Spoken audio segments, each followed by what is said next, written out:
anh em mà sang bang kaliang khom pinomen kalat khom pinom na lai ahin hitia thei hi ta lo ja ki kang se khi bo no mo sa khanate phalasile nang zinai din hi go kadamai daw va hele kin kanai ti leni hung that pi te te ta kamatip sa ne he izole hung da khana te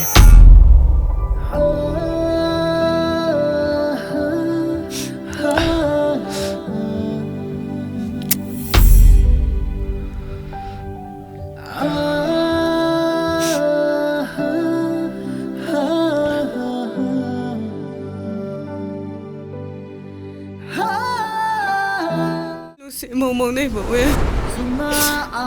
cái con con lại con này hết thế lắm bị bao lần đi trốn bộ lắm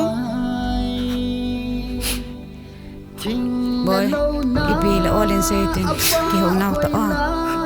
tao vô boy nó go nó lung xịt mà nên nên là sân cái gì mà trái mình đi bia em muốn cái gì đi này cái biểu nó boy nó bây giờ mình số tiền đi biểu tôi cả cái thấy đúng không ai thấy lâu thì anh ấy sẽ biểu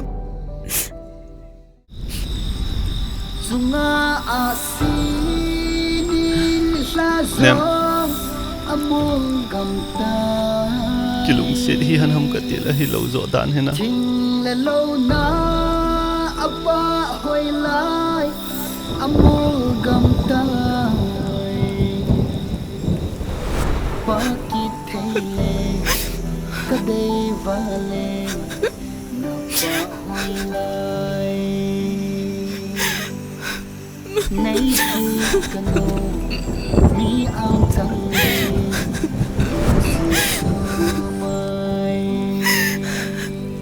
Ipiding aneh dalam, nelung selam. Yo, nang bawa kalau sini, bijaya tadi ni yang bawa lah ya. nào pi bolan hung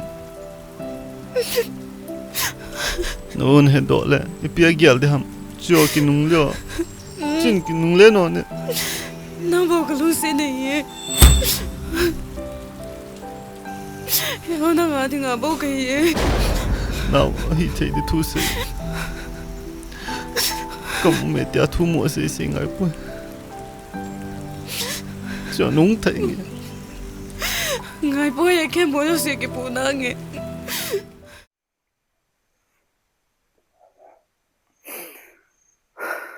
Acha awali ibola ka favorite actress ne niam na su kap jiu hamos ka do zo ji he hello so pite ho tu lai ta kizazing sakhau pi film production na noya film tha li li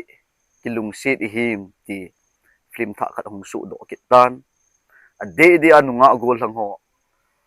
romantic film langa lunglut ho ringa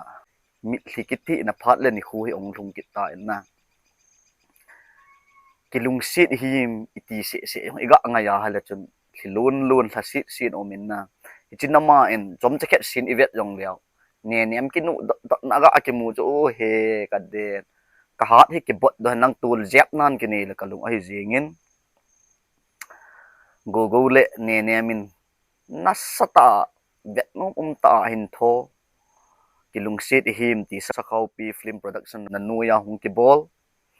romantic movie film chu ahung lung ding September date 3 ni khu hile B.Vengnom community hall ni tha lang punga le releasing program kam premiere show ding hi in su piula naute ho iti hibanga film nom chom cheket event lebon chubang si a ilai na ki Vietnam full movie ga wedding chu iti ki thanup da ding hamna releasing nga zau thei chat na zawun lang ticket jong online na jong ne ki ka masat thei ai do le amun na thun ting jong ne ki ka thei ai in adi di alam ka ho nana chi diu ka de sa in keila thanggim nei langa ka le film tha su dinga pamai ta vet lo dinga pamai ta ka Vietnam ta ka favorite actress nu ne ne min athon he ka tha su te ding om tan su pi ul nau te ho lam kalanga hon lung sit ten ki lung sit ihim ti film hi an tha su hun lang ana vete te yun ti chu kan ka hung tau na le ka hin tim nau he in chu to le channel khat sao au ga bolo hitin sarpa make say boy official na ama YouTube channel he chi sakau pi film production ama he producer ti dam alam kai he in ama hen film num ta tampi jong a hin bol ta in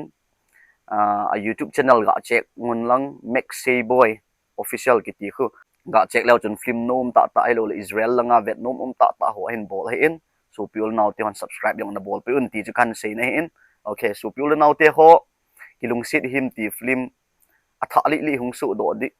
do ding hung thung ding September date 3 ni tha le B.Vengnom community hall releasing program kam premiere show bol de in na vete yun ke yong nin vet kop ta ong ke la amuna khong thei ta pu in na hi jong le if sa hin upload hom ai lo le if sa ke cho ding an bol lang te la kin na vetang ong ka wang a sewa le okay well done guys kilung sit him crew members ho jo si pa chat na sang ta khan tv ka ke pa e